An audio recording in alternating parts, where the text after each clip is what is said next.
Hello विद्यार्थियों, आपका अपने इस यूट्यूब चैनल में बहुत बहुत स्वागत और अभिनंदन करता हूं। हम लोग आज इंग्लिश ग्रामर की एक बहुत ही इम्पोर्टेंट टॉपिक का डिस्कस करने वाले हैं, इम्पोर्टेंट टॉपिक की चर्चा करने वाले हैं, जिसका नाम है वॉइस चेंजिंग, यानी active voice and passive voice. तो बिना विलंब किए आइए शुरू करते हैं अपना एक्टिव वॉइस और पैसिव वॉइस। तो विद्यार्थियों, एक्टिव वॉइस क्या होता है पहले हम समझेंगे कि एक्टिव वॉइस होता क्या है। एक्टिव वॉइस जिसे हिंदी में बोलते हैं कृतवाच्य। कृतवाच्य हिंदी में होता है इसका मतलब कृतवाच्य।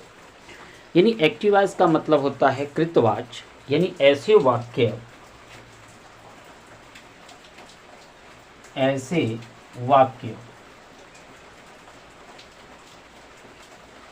जिनमें कर्ता प्रधान होता है, ऐसे वाक्य जिनमें कर्ता प्रधान होता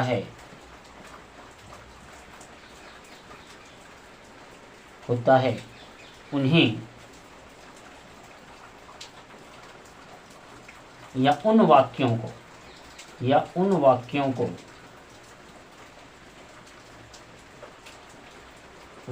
को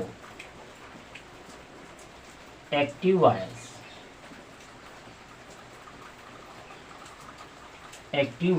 कहते हैं।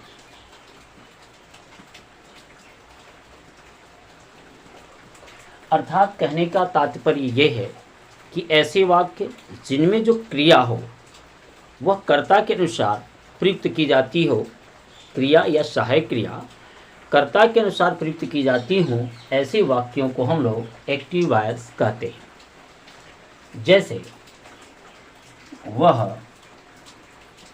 पत्र लिखता है, मैं पहले हिंदी अनुवाद दिखाता हूं आपको। लिखता है, वह पत्र लिखता है। ये वाक्य जो मैंने लिख रखा है यह है प्रेजेंट इंडेफिनिट टेंस का वाक्य।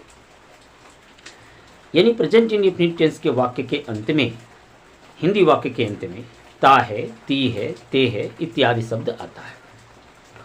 और इसका जो एक्टिव वॉइस बनाने का नियम है वह है अफर्मेटिव सेंटेंस का, कि एक वचन कर्ता होगा तो क्रिया की पहली अवस्था में यस या यस जोड़ेंगे, और बहुवचन कर्ता होगा तो यस या यस नहीं जोड़ते हैं। यहाँ पर हम अनुवाद बनाते कैसे हैं कि वह की अंग्रेजी होगी ही, लिखता की अंग्रेजी होती है राइट, और कर्ता एक वचन है इसके अंत में यस जोड़ देंगे, राइट्स हो जाएगा, और पत्र का हो जाएगा लेटर। तो आपने देखा जो काम करने वाला था, पत्र लिखने वाला था, उसके अनुसार इस क्रिया का प्रयोग किया गया है। आपको पता होगा कि जो इंग्लिश का कोई भी वाक्य है तो उसका सीक्वेंस, उस वाक्य में जो शब्दों का सीक्वेंस होता है वो होता है कर्ता, फिर होती है क्रिया, और फिर आती है कर्म। किसी भी टेंस का आप एक्टिव वॉइस बनाओगे, एक्टिव वॉइस आप किसी भी टेंस का एक्टिव वॉइस बनाओगे तो उसमें कर्ता, क्रिया, कर्म का ही सीक्वेंस होता है। बदलती केवल है क्रिया और सहायक क्रिया। अगर इंग्लिश की बात करें तो वो पहले लिखेंगे हम लोग सब्जेक्ट, फिर आती है वर्ब, और फिर आती है ऑब्जेक्ट। ये होता है किसी भी वाक्य के एक्टिव वॉइस का शब्दों में सीक्वेंस। और हिंदी में देखें तो हिंदी में पहले कर्ता होता है, फिर होती है कर्म, और फिर होती है क्रिया। इस वजह से जब भी हम हिंदी वाक्यों के अंग्रेजी में अनुवाद करते हैं, ट्रांसलेशन करते हैं, तो कर्ता लिखते हैं, और इस क्रिया को चूंकि यह बीच में रखनी है हमको अंग्रेजी वाक्य में, जिसको बीच में लाते हैं, और बीच वाले को ये जो कर्म होता है इसको लास्ट में लिखने का कार्य करते हैं। तो ये हमारा हो गया एक्टिव वॉइस। और एक्टिव वॉइस में जो काम करने वाला आता है उसी के अनुसार क्रिया या सहायक क्रिया प्रयोग की जाती है। आइए अब देखते हैं पैसिव वॉइस क्या होती है। तो पैसिव वॉइस इसको बोलते हैं कर्मवाच्य। इसकी हिंदी जो होती है पैसिव वॉइस की वो होती है कर्मवाच्य। यानी ऐसे वाक्य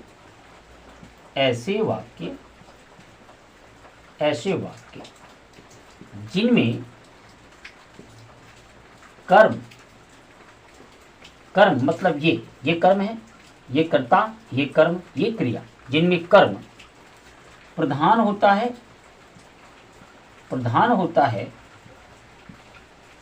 मतलब गांव वाला प्रधान नहीं, प्रधान होने का मतलब कर्म के अनुसार, यहाँ कर्ता के अनुसार ये क्रिया थी, और ऐसे वाक्य जिनमें कर्म के अनुसार क्रिया प्रयोग की जाएंगी, सहायक क्रिया प्रयोग की जाएंगी, उन्हें हम लोग उन वाक्यों को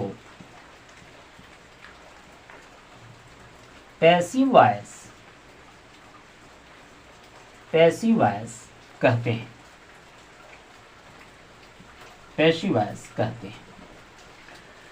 तो ऐसे वाक्य जिनमें कर्म प्रधान होगा, यानी जो क्रिया और सहायक क्रिया आएगी वह कर्म के अनुसार प्रयुक्त की जाएगी, ऐसे वाक्यों को हम लोग पैसिव वॉइस कहते हैं।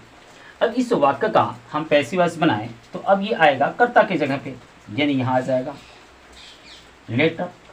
और प्रेजेंट इंडेफिनिट का ये वाक्य है, तो प्रेजेंट इंडेफिनिट में पैसिव वॉइस की सहायक क्रिया इज MR होती है, एक वचन कर्ता से इज लगाते हैं, एक वचन कर्म के साथ यहाँ इज आ जाएगी, लेटर इज, इसका हो जाएगा थर्ड फॉर्म राइटेन,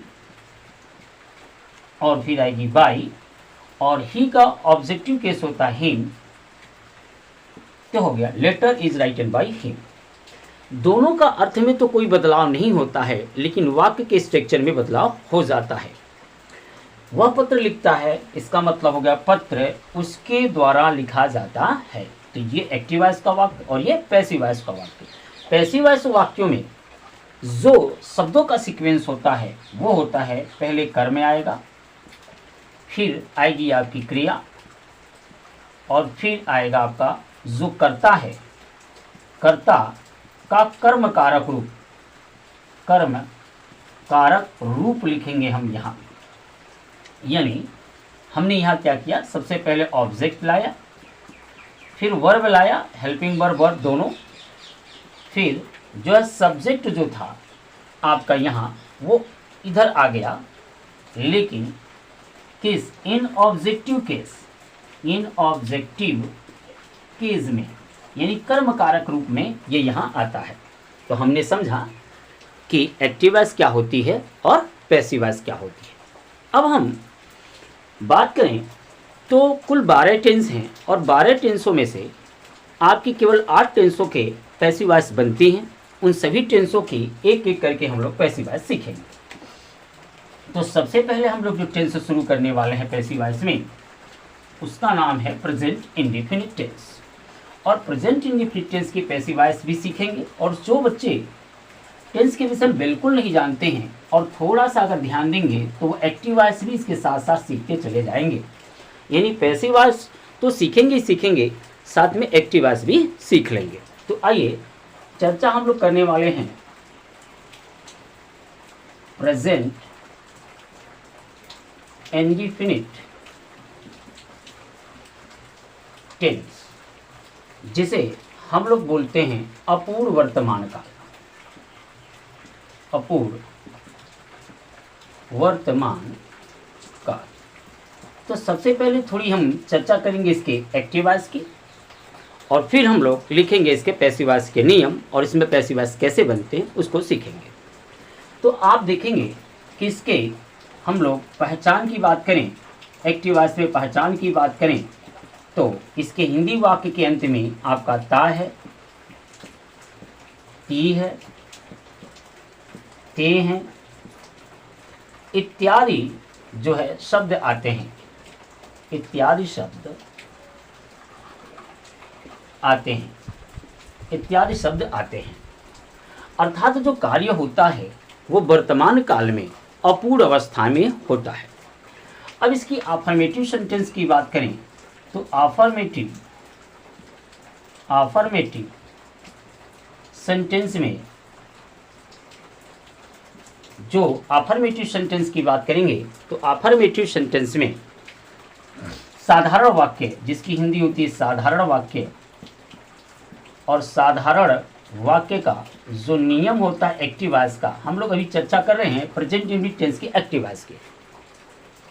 तो इसका जो साधारण वाक्य का नियम होता है वो ये होता है, पहला कि ही सी इट प्लस एक वचन कर्ता अगर आपको दिखे, एक वचन कर्ता, तो वहां जो क्रिया प्रयुक्त करेंगे आप, क्रिया की जो फर्स्ट फॉर्म हम लोग प्रयोग करने वाले हैं उसमें यस या ईएस जोड़ते हैं। यहीं पे यदि दूसरे नियम की बात करें तो आई, वी, यू, दे, और यदि बहुवचन का कर्ता हो, बहुवचन कर्ता, तो वहां पर जो क्रिया प्रयुक्त करेंगे हम लोग, क्रिया की जो पहली अवस्था लाएंगे उसमें यस या ईएस नहीं जोड़ते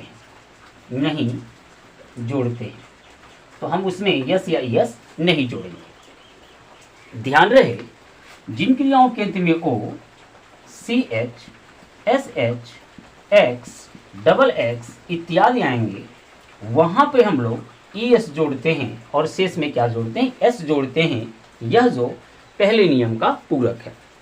तो आइए कुछ एग्जाम्पल से हम इसके एक्टिव वॉइस के नियम को समझते हैं। तो ये अपना रूल रहा एक्टिव वॉइस का। अगर लड़का टेंस भी नहीं पढ़ा है तो भी आप इसको आसानी से समझ सकते हैं, क्योंकि मैं एक्टिव वॉइस और पैसिव वॉइस दोनों के रूल एक साथ लेकर चलूँगा, जिससे आपको नए स्टूडेंट है जो एक्टिव वॉइस का भी नियम नहीं जानते हैं तो भी वो जान जाएंगे। तो फिलहाल आइए अब आप इसको वीडियो को रोक करके इसे लिख लीजिएगा, नोट्स बना लीजिएगा। अब मैं आपको कुछ उदाहरण इसके समझाता हूँ। तो आपने देखा कि प्रेजेंट इंडेफिनिट टेंस की पहचान क्या है और उसके अफर्मेटिव सेंटेंस के नियम क्या है एक्टिव वॉइस में। जैसे वह पुस्तक खरीदता है, तो आपने देखा कि वह पुस्तक खरीदता है, तो वह की अंग्रेजी आएगी ही। अब खरीदना की अंग्रेजी होती है बाई, कर्ता एक वचन है, इसमें एस जुड़ जाएगा, ही बाइज, पुस्तक की अंग्रेजी बुक। और ये ऐसा क्यों हो रहा है हम अभी चर्चा कर चुके हैं। राधा गीत गाती है, राधा गीत गाती है, तो यदि राधा गीत गाती है तो ये हो गया आपकी राधा, और गाती की अंग्रेजी होगा सिंग। राधा एक वचन है इसलिए इस क्रिया में एस जोड़ देंगे, राधा सिंग्स, और गीत का सॉन्ग। ऐसा इसलिए होता है, क्रिया एक वचन कर्ता के साथ क्रिया में एस ए एस इसलिए जोड़ते हैं क्योंकि एक वचन का कर्ता और एक वचन की क्रिया, हर ग्रामर का ये नियम होता है।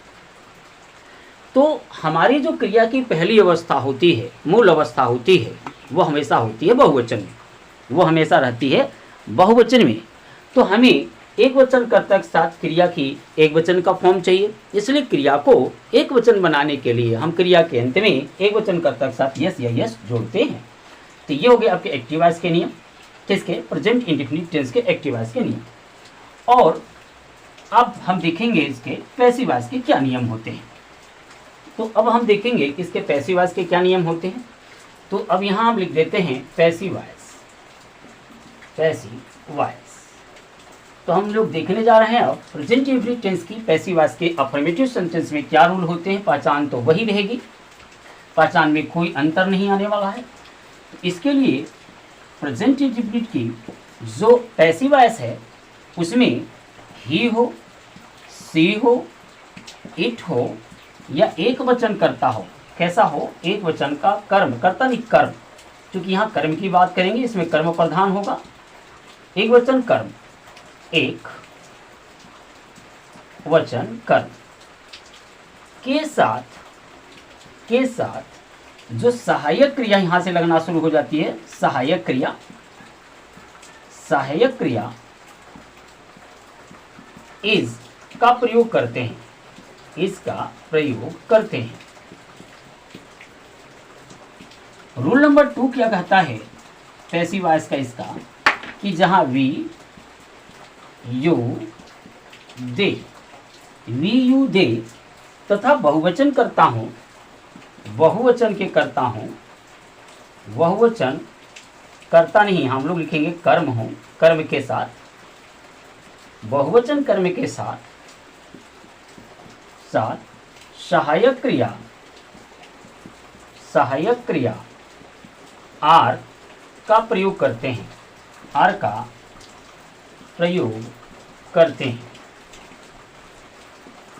और रूल नंबर 3 क्या कहता है,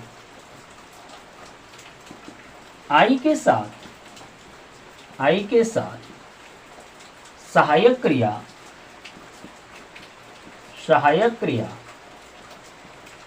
एम का प्रयोग करते हैं, एम का प्रयोग करते हैं। और रूल नंबर 4 क्या कहता है कि इसमें पैसिव वॉइस में किसी भी टेंस की पैसिव वॉइस बनाएंगे तो इसमें क्रिया की तीसरी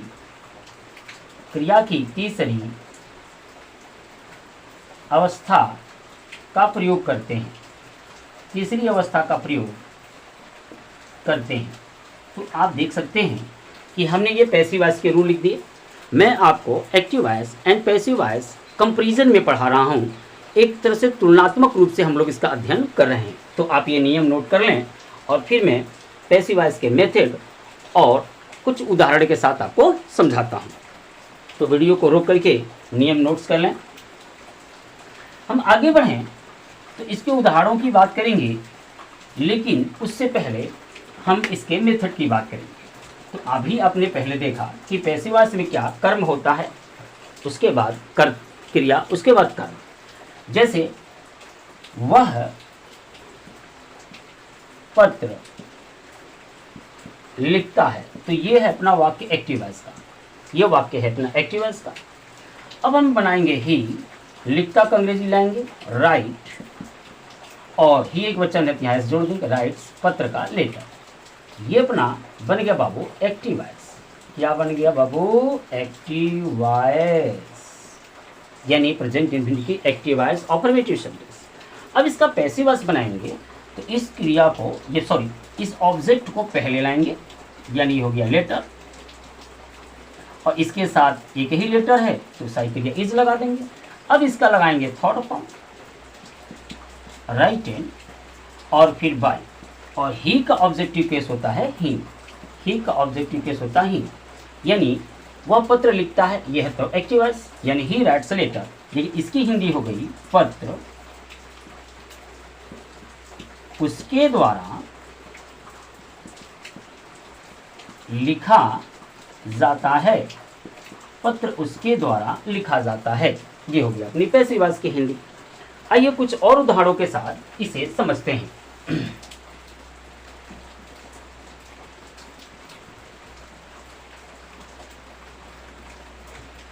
अगला उदाहरण है राधा गीत गाती है। तो देखेंगे राधा, ये एक्टिव वॉइस का वाक्य है, गाती की अंग्रेजी सिंग, और राधा एक वचन है, इसमें एस जोड़ेंगे सिंग्स, और गाती गीत का होता है सॉन्ग, तो राधा सिंग्स सॉन्ग। ये हो गया अपना एक्टिव वॉइस, एक्टिव वॉइस। अब इसका पैसिव वॉइस करेंगे तो सॉन्ग को पहले लिखेंगे, सॉन्ग एक है तो इज। अब इसका थर्ड फॉर्म हो जाएगा संग, तो song is sung by Radha, by Radha, तो song is sung by Radha. आइए एक और उदाहरण से हम अफर्मेटिव सेंटेंस के एक्टिव वॉइस और पैसिव वॉइस समझाते हैं। तो ये हो गया अपनी पैसिव वॉइस। आपको परीक्षा में ये वाक्य दिया रहेगा, तो ये वाक्य देख करके ही आपको पैसिव वॉइस बनाने हैं। तो कैसे पहचान करोगे? यदि क्रिया एक वचन मतलब क्रिया की मूल अवस्था दी हुई है, पहली अवस्था दी है, चाहे उसमें यस या एस लगा हो या न लगा हो, कोई सहायक क्रिया न दी हो, तो समझ लेना कि वह आपकी प्रेजेंट इंडेफिनिट टेंस की एक्टिव वॉइस है।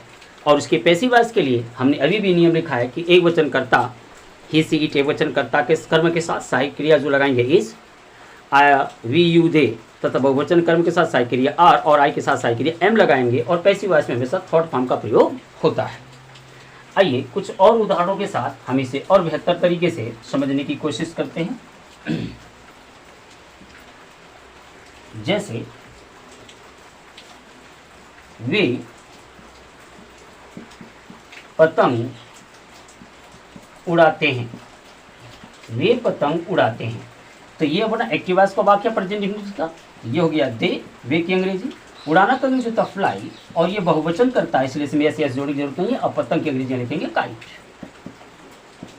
अब ये हो गया अपनी एक्टिव वॉइस। अब इसके पैसिव वॉइस बनाएंगे तो काइट इधर आएगा, काइट एक है तो इज, इसका थर्ड फॉर्म फ्लाई का होता है फ्लॉन और बाई, दे का ऑब्जेक्टिव केस होता है दे। एक चीज आपको लगे हाथ बता दें कि यहाँ पे यदि ही को क्रिया के बाद लिखना है ऑब्जेक्टिव केस हिम होता है, सी का ऑब्जेक्टिव केस हर होता है, क्रिया के बाद लिखेंगे, ये क्रिया के पहले लिखेगा, ये क्रिया के बाद, इट का इट ही होता है, दे का होता है देम, वी का होता है अस, आई का होता है मी और यू का ऑब्जेक्टिव केस यू ही होता है। यानी अगर इनमें से कोई यहाँ पे है तो जब यह बाई के बाद लिखा जाएगा तो ये बन जाएगा, मतलब इनमें से कोई यहाँ पर कर्ता के जगह पर लिखा हुआ है तो जब पैसिव वॉइस बनाएंगे तो ये जाएगा क्रिया के बाद, तो क्रिया के बाद जाने पर इसका ऑब्जेक्टिव केस ये लिखा जाएगा। जैसे मैंने दे के लिए क्या लिखा है दे। तो इस तरह से हमने देखा कि प्रेजेंट इंडेफिनिट टेंस की अफर्मेटिव सेंटेंस में एक्टिव वॉइस और पैसिव वॉइस कैसे बनेंगे। अब हम इसकी चर्चा करेंगे नेगेटिव सेंटेंस की। तो आज हम इसके नेगेटिव सेंटेंस की भी चर्चा करेंगे। तो नेगेटिव में क्या रूल होता है पहले हम देखेंगे एक्टिव वॉइस में। एक्टिव वॉइस में देखेंगे कि प्रेजेंट इंडेफिनिट टेंस के नेगेटिव के क्या रूल होते हैं, क्योंकि आप तब तक पैसिव वॉइस परीक्षा में बना करके नंबर्स नहीं ले पाएंगे, अंक अर्जित नहीं कर पाएंगे जब तक कि आप वाक्यों को पहचानेंगे नहीं। तो पहले एक्टिव वॉइस को वाक्य पहचानेंगे तभी तो आप पैसिव वॉइस में इसकी सहायक क्रिया का इस्तेमाल करोगे। तो आइए देखते हैं इसके नेगेटिव सेंटेंस का क्या नियम होता है। तो विद्यार्थियों हमने आपके लिए नेगेटिव सेंटेंस यानी प्रेजेंट इंडेफिनिट टेंस के जो एक्टिव वॉइस में नेगेटिव सेंटेंस का जो नियम होता है वो मैंने लिख दिया कि ही सी इट तथा एक वचन कर्ता के साथ सहायक क्रिया डज अब लगाएंगे। आई वी यू दे तथा बहुवचन करता होगा तो उसके साथ सहायक क्रिया हम लोग डू का प्रयोग करेंगे और ये क्रिया के अंत में अब यस या यस नहीं लगाएंगे। क्यों नहीं लगाएंगे? क्योंकि ऑलरेडी ये वचन करता के साथ सहायक क्रिया का मतलब क्रिया की सहायता करने वाली। तो सहायक क्रिया की मतलब होता है क्रिया की सहायता करना। तो इसलिए देखिए सहायक क्रिया में ऑलरेडी ईएस जुड़ा हुआ है, इसलिए हम लोग क्रिया के अंत में यस का प्रयोग नहीं करेंगे। आप इसको लिख लीजिए, ये एक्टिव वॉइस का रूल, प्रेजेंट इंडेफिनिट टेंस के एक्टिव वॉइस का नियम है।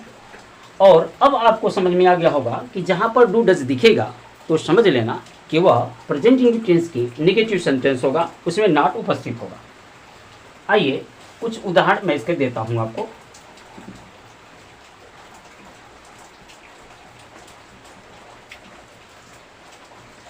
जैसे वह पुस्तक नहीं पढ़ता है, वह पुस्तक नहीं पढ़ता है, ऐसे हम कह सकते हैं कि वह पुस्तक नहीं पढ़ता है।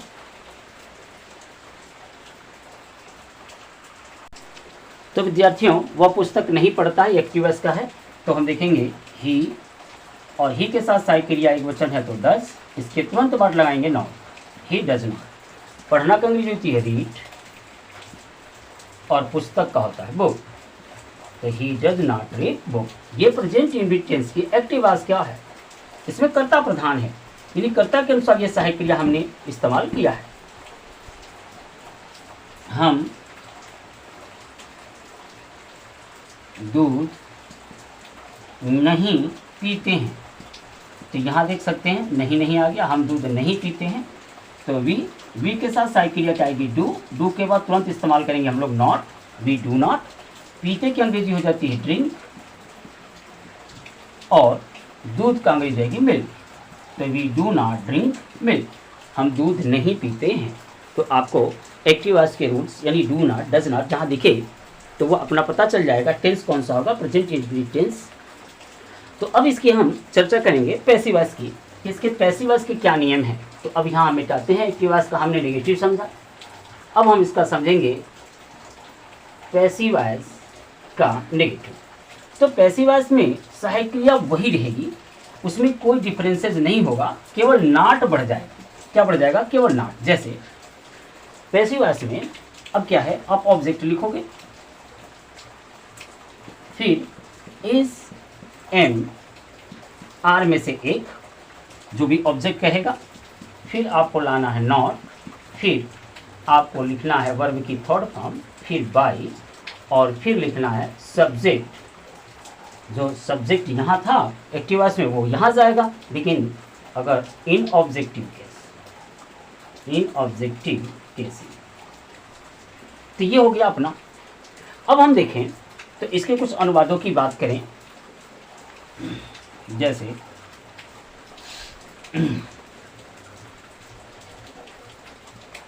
माताजी भोजन नहीं पकाती हैं। माताजी भोजन नहीं पकाती हैं, तो आप देखेंगे मदर और माताजी एक वचन है तो लग जाएगा does not, mother does not, पकाना का अंग्रेजी तो कुक, और भोजन का हो जाएगा फूड। तो ये हो गया अपना एक्टिव वॉइस का। अब जब इसका हम पैसिव वॉइस चेंज करेंगे तो फूड को उठा के यहाँ लाएंगे, यानी फूड। अब एक है तो इज, अब इसके बाद नॉट, फूड इज नॉट। अब ये कुक का थर्ड फॉर्म हो जाएगा कुक्ड, और उसके बाद आ जाएगा बाई, और मदर का ऑब्जेक्टिव केस मदर ही होता है। तो ये हो गया भोजन माताजी के द्वारा नहीं पकाया जाता है, जी की अंग्रेजी कोई नहीं होती। आइए और उदाहरणों के साथ हम इसे समझाते हैं आपको। यानी हम एक्टिव वॉइस और पैसिव वॉइस दोनों एक साथ अध्ययन कर रहे हैं। अगर कोई बच्चा नया भी होगा तो भी उसको समझ में आएगा, जो एक्टिव वॉइस नहीं पढ़ा होगा तो भी ये बात को समझ पाएगा कि हो क्या रहा है। और देखते हैं वे पुस्तकें नहीं खरीदते हैं। वे पुस्तकें नहीं खरीदते हैं, तो हो गया दे के साथ साइकिल आएगी डू, उसके बाद तुरंत नॉट लगाना है। खरीदना का होता है बाई, और पुस्तकें हैं तो बुक्स। ये हो गया आपका एक्टिव वॉइस। अब इसका पैसिव वॉइस बनाएंगे तो बुक्स से उठाएंगे, बुक्स, अब बहुवचन है तो यहाँ पर अब इज नहीं आर आएगी, और इसके बाद तुरंत क्या लगाएंगे नॉट, बुक्स आर नॉट। अब इस बाई का थर्ड फॉर्म बाट, और उसके बाद बाई। अब ये दे की ऑब्जेक्टिव केस हमने भी बताया क्या होता है दे, तो बुक्स आर नॉट बाट बाई दे। इस तरह से हमने देखा कि प्रेजेंट इंडेफिनिट टेंस की एक्टिव वॉइस और पैसिव वॉइस में कैसे एक्टिव वॉइस को पैसिव वॉइस में बदलेंगे, और कैसे उनकी वाक्य की स्ट्रक्चर होती है, संरचना होती है। तो आप देख सकते हैं ये एक्टिव वॉइस की संरचना और ये पैसिव वॉइस की। अब आपके एग्जाम में ये वाला वाक्य दे दे तो कैसे जानोगे कि प्रेजेंट इंडेफिनिट टेंस ही है? क्योंकि ये डू नॉट बताएगा आपको, ये डू बताएगा, डज बताएगा, कि उसके साथ लगा डू नॉट या डज नॉट लगा हुआ बताएगा कि ये हमारा प्रेजेंट इंडेफिनिट टेंस का एक्टिव वॉइस है। तो पैसिव वॉइस में जो रूल है वो हम अप्लाई करेंगे। पैसिव वॉइस में जो अफर्मेटिव में सहायक क्रिया लगती है वही नेगेटिव में वही इंटरोगेटिव, लेकिन प्रेजेंट इंडेफिनिट की जो एक्टिव वॉइस है इसमें अफर्मेटिव सेंटेंस में सहायक क्रिया का इस्तेमाल नहीं होता है, नेगेटिव और इंटरोगेटिव बनाने के लिए इसमें सहायक क्रिया का इस्तेमाल किया जाता है। तो इससे हम बता सकते हैं ये कौन सा टेंस है और इसमें पैसिव वॉइस बनाते समय कौन सी सहायक क्रिया का इस्तेमाल हमें करना होगा। आइए अब देखते हैं इसके इंटरोगेटिव सेंटेंस में क्या नियम है और फिर इसके पैसिव वॉइस के इंटरोगेटिव कैसे बनाएंगे।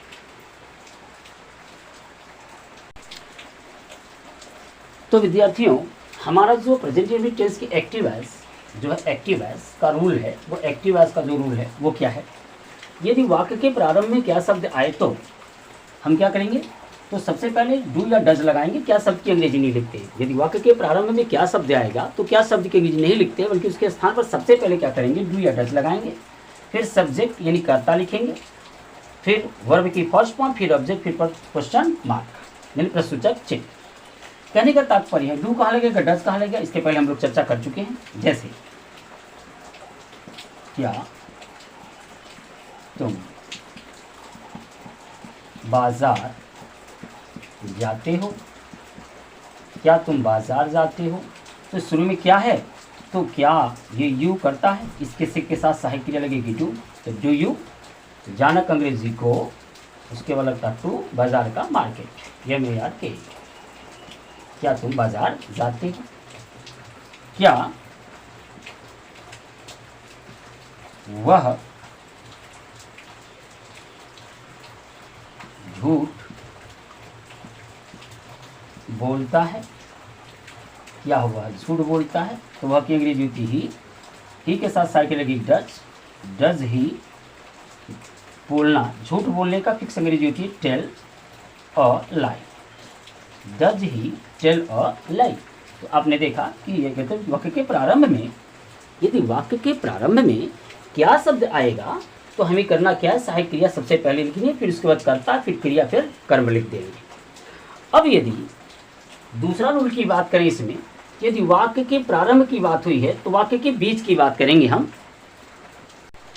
दूसरा नियम ये है, यदि वाक्य के बीच में क्यों, कब, कहाँ, कैसे इत्यादि शब्द आए तो सबसे पहले क्या करेंगे, इन सहायक क्रियाओं के पहले भी इनकी अंग्रेजी लिख देंगे। क्या कुछ नहीं, सारा रूल पहला ही है, बस इनकी अंग्रेजी जो क्वेश्चन वर्ड होगा वो इनसे पहले आ जाएगा और शुरू से क्या हट जाएगा। जैसे तुम बाजार कब जाते हो, मैं लिख दूं यहाँ कब, तो सब कुछ वही रहेगा, जिसका छोटा अल्टर कर देते हैं और कब की अंग्रेजी क्या करेंगे, सबसे पहले लिख देंगे when do you go to market.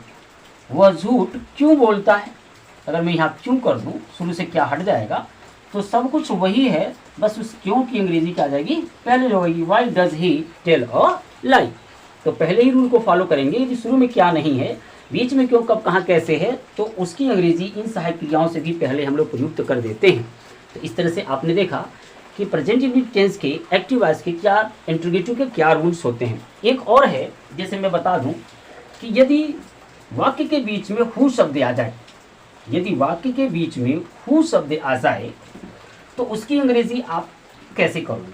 तो यहाँ पर प्रेजेंट इंडेफिनिट टेंस में आपको याद रखना है कि जिन वाक्यों में हु का प्रयोग होता है उन वाक्यों का कर्ता भी हु ही होता है। तो जैसे तुम्हें अंग्रेजी कौन पढ़ाता है, तुम्हें अंग्रेजी कौन पढ़ाता है, तो आप देखेंगे इसमें कौन शब्द आ गया है, तो इसमें हु ही खुद करता है ये। तो इसके में प्रेजेंट इंडेफिनिट टेंस में हु के साथ सहायक क्रिया डू या डज का प्रयोग नहीं होता है। इसमें अफर्मेटिव सेंटेंस का ही नियम काम करता है, या उसी नियम से हम लोग इसे बनाते हैं। जैसे हु, अब पढ़ाना का विधि होता है टीच, तो ये हमेशा एक वचन होता है, तो हु टीचेज तुम्हें अंग्रेजी, you English, who teaches you English, तुम्हें अंग्रेजी कौन पढ़ाता है, यानी हु आएगा, उसके बाद फिर आएगा मुख्य क्रिया, फिर ये जो दोनों है ये सब्जेक्ट नहीं है, ये दोनों क्या है, ऑब्जेक्ट हैं, तो ये दोनों क्रिया के बाद लिखे जाएंगे। लेकिन यदि वाक्य नेगेटिव हो, इंट्रोगेटिव के साथ साथ नेगेटिव हो, जैसे तुम्हें अंग्रेजी कौन यहाँ का नहीं पढ़ाता है, तब इसके साथ हु के साथ सहायक क्रिया हमेशा डज का प्रयोग करेंगे। हु के साथ कौन सी सहायक क्रिया प्रयोग करेंगे, डज, तो हो जाएगा who does not teach, who does not teach you English. यानी यदि केवल इंट्रोगेटिव है तब तो आप इसके साथ क्रिया की पहली अवस्था प्रयोग करेंगे और उसके साथ यस है यस का प्रयोग करेंगे। यदि ये इंट्रोगेटिव के साथ साथ नेगेटिव भी है तब इसके साथ सहायक क्रिया डज का प्रयोग होता है। तो ये हो गया अपना प्रेजेंट इंडेफिनिट टेंस के एक्टिव वॉइस के इंट्रोगेटिव सेंटेंस के कुछ नियम। अब हम पैसिव वॉइस में इंट्रोगेटिव सेंटेंस देखते हैं कैसे बनाते हैं। तो हमें पैसिव वॉइस में सहायक क्रिया हमारी वही रहेंगी, एक वचन कर्ता के साथ ही सी टी, एक वचन कर्ता के साथ सहायक क्रिया इसे प्रयोग करने वाले हैं प्रेजेंट इंडेफिनिट टेंस में। वी यू दे तथा बहुवचन कर्ता के साथ सहायक क्रिया आर ही प्रयोग करेंगे और आई के साथ सहायक क्रिया एम ही प्रयोग करेंगे। अब हमारा इसमें क्या होगा, इसमें भी देखो क्या वह बाजार जाता है, तो आप देखोगे कि वह की अंग्रेजी ही होगी, ही के साथ साइकिल रहेगी डज, ये बन गया अपनी एक्टिव वॉइस डज ही। जाना का अंग्रेजी गो, गो और गो के बाद आता है टू, बाजार का market, MARKET, does he go to market. तो अब इसका जो पैसिव वॉइस करेंगे हम, तो यहाँ देखेंगे कि यहाँ पर मार्केट ले आएंगे, पहले आएगा अपना मार्केट, और मार्केट के साथ जो सहायक क्रिया प्रयोग होगी वो हो जाएगी इज मार्केट हो गया। अब इसका थर्ड फॉर्म हो जाएगा गॉन टू, उसके बाद आएगा बाई, और ही का ऑब्जेक्टिव केस होता है हिम, ही का ऑब्जेक्टिव केस होता है हिम। तो is market gone two by him. आइए कुछ और उदाहरणों के साथ हम इसे समझते हैं।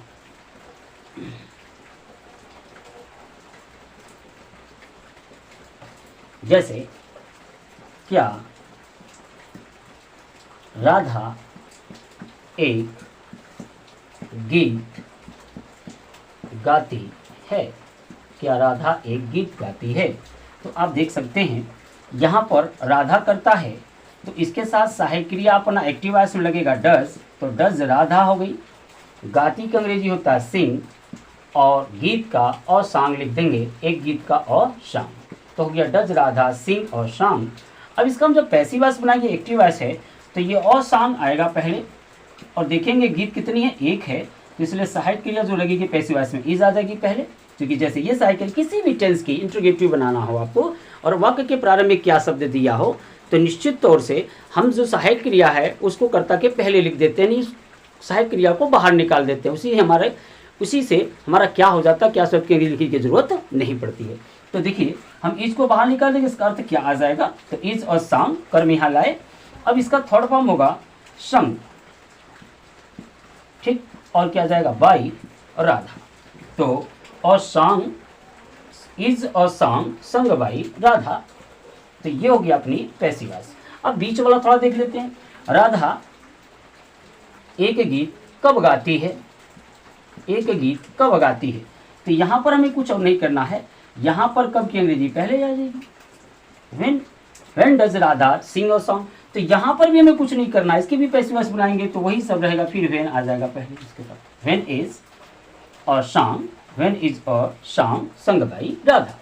तो इस तरह से हमने देखा कि आपके प्रेजेंट इंडेफिनिट टेंस के इंट्रोगेटिव सेंटेंस में आप पैसिव वॉइस कैसे बनाएंगे, और वाक्य को पहचानेंगे कैसे कि ये प्रेजेंट इंडेफिनिट टेंस का ही वाक्य है एक्टिव वॉइस का, वो डू या डज से पहचान सकते हैं। यदि क्रिया की पहली अवस्था का प्रयोग की गई हो और उसमें यस या यस हो, यानी सहायक क्रिया नहीं लगी हो, तो आप समझ सकते हैं कि वो टेंस क्या है, प्रेजेंट इंडेफिनिट टेंस है। तो इस तरह से हमने देखा कि किस प्रकार से कि हम प्रेजेंट इंडेफिनिट टेंस के एक्टिव वॉइस और पैसिव वॉइस को हम बना सकते हैं, एक्टिव वॉइस को ही हम पैसिव वॉइस चेंज कर रहे हैं। आइए एक हु वाला प्रयोग दिखा देते हैं आपको, और जिससे आप समझ जाएंगे कि एक्टिव वॉइस और पैसिव वॉइस का निर्माण हम लोग कैसे कर सकते हैं प्रेजेंट इंडेफिनिट टेंस में। तो विद्यार्थी आइए देखते हैं हु वाला प्रयोग कैसे बनता है। जैसे हमने अभी लिखा था, तुम्हें अंग्रेजी कौन पढ़ाता है, तो आप देख सकते हो कि यहाँ पर आप बनाओगे हु, और उसके बाद यहाँ आएगी मुख्य क्रिया आएगी। क्यों, जिस वाक्य में हु होता है, कौन शब्द होता है, वो खुद ही कर्ता का कार्य करता, वो खुद करता होता, तो हु टीचेज, इसके हमेशा एक वचन होता है, इसलिए इसकी क्रिया के अंत में एस लगाना पड़ा, हु टीचेज तुम्हें अंग्रेजी, you English, you English, who teaches you English. अब इसका पैसिव वॉइस जो बनता है वो बाई हुम से बनता है, यानी जो हु वाला वाक्य प्रेजेंट इंडेफिनिट का होता है किसी भी टेंस में, यानी हु से बना हुआ कोई इंट्रोगेटिव सेंटेंस है तो उसका पैसिव वॉइस बाई हुम से बनाते हैं। तो यहाँ देखिए शुरू करेंगे पैसिव वॉइस इसका बाई हुम। अब यहाँ पर इसमें दोनों में से किसी एक को कर्ता बना सकते हो। अब किसको बनाना चाहोगे, यू को बनाना चाहोगे तो बाई हुम आर यू, ठीक है, ये ऑब्जेक्ट आएगा, इधर दो ऑब्जेक्ट है तो दोनों में से एक ऑब्जेक्ट किसी से भी, यानी किसी भी वाक्य में यदि दो ऑब्जेक्ट आ जाएं तो उनमें से किसी एक ऑब्जेक्ट से आप पैसिव वॉइस बना सकते हो, बाकी एक ऑब्जेक्ट को वही रहने देना। तो बाई हुम आर यू, अब इसका थर्ड फॉर्म टाट इंग्लिश, ये देखो दूसरा वाला ऑब्जेक्ट यही है, बाई हुम आर यू टाट इंग्लिश, या आप चाहो तो ऐसे बना सकते हो, बाई होम। अब जब इंग्लिश लोगे तो यहां हो जाएगा is, by home is English, फिर हो जाएगा टाट यू, टाट यू, टाट यू। तो बाई होम इज इंग्लिश, टाट यू, दोनों तरह से आप इसको बना सकते हैं। हमने देखा कि अपने प्रेजेंट इंडेफिनिट टेंस की एक्टिव वॉइस और पैसिव वॉइस किस तरह से हम लोग निर्मित कर सकते हैं और अपने बोर्ड एग्जाम्स में अच्छे अंक अर्जित कर सकते हैं। यदि आप एक ध्यान से इस वीडियोस को देखेंगे तो फिर से आपको किसी दूसरी चीज़ को देखने की आवश्यकता नहीं पड़ेगी, आप आसानी से active voice, passive voice, present indefinite tense का बना सकेंगे। तो आप देख सकते हैं कि अब कुछ वाक्य और एक आध दिखा दूं, जैसे वह स्कूल कब जाता है। तो आप देख सकते हैं वह स्कूल कब जाता है, तो इसका जो आपका एक्टिव वॉइस होगा, when does he go to school. तो आप देख सकते हैं when does he go to school हुआ। अब आप इसका पैसिव वॉइस करोगे तो यहाँ व्हेन तो रहेगा ही रहेगा ऐसे ही।